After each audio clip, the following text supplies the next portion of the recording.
सजनी, ए सजनी हो, ए सजनी हो, ए सजनी, पियावा गइल काला कातवा, ए सजनी, पियावा गइल काला कातवा, ए सजनी, गोड़वा में जूता नइखे हाथवा में छातावा, गोड़वा में जूता नइखे हाथवा में छातावा, डर लगताटे कैसे चली है रहतवा, गोड़वा में जूता नइखे, गोड़वा में जूता नइखे हाथवा में छातावा, ए सजनी, गोड़वा में जूता नइखे हाथवा में छातावा, ए सजनी, कैसे चली है रहतवा, ए सजनी, पियावा गइल काला कातवा,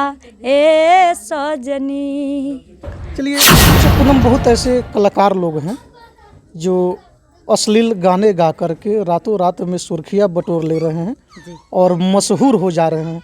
हालांकि उन लोगों को अगर बात कर ली जाए तो भोजपुरी सिनेमा जगत में, जिनको भोजपुरी सिनेमा जगत के और ख़ास करके भोजपुरी के शेक्सपियर कहा जाता है, भिखारी ठाकुर जी। तो भिखारी ठाकुर की विधा तक बहुत सारे कलाकारों को मालूम नहीं है। हम चाहेंगे आप भिखारी ठाकुर के गाना गा करके बताएं कि आप भिखारी ठाकुर के बारे में जानती है, भिखारी ठाकुर के गानों को आप फॉलो भी करती है। जी।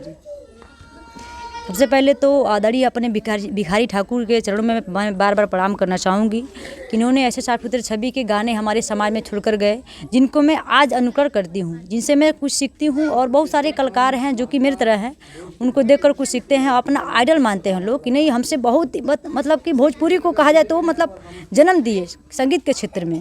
मैं इनको बार बार प्रणाम करती हूँ। मैं उनका गाना ही गाती हूँ जो कि बेटी बेचवा से लिया गया है, दहेज प्रथा पर के। इस गीत को मैं गाती हूँ। और एक और गाना उनका था विदेशिया 12 मासा, जो कि 12 महीना का वर्णन किया गया उस गाने में। इस गीत को मैं गाती हूँ।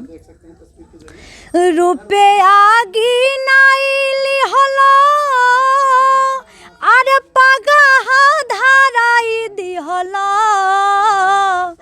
रुपया गिनाइली हलो, पगहा धराई दिहलो, अरे घर पर हर चलो वाला हो बाबूजी, घर पर हर चलो वाला हो बाबूजी, की के ऐसन जादू कइल, पागल तो हर मती भइल, अरे नेटी काटी बेटी भसी वाला हो बाबूजी, घर पर हर चलो वाला हो बाबूजी।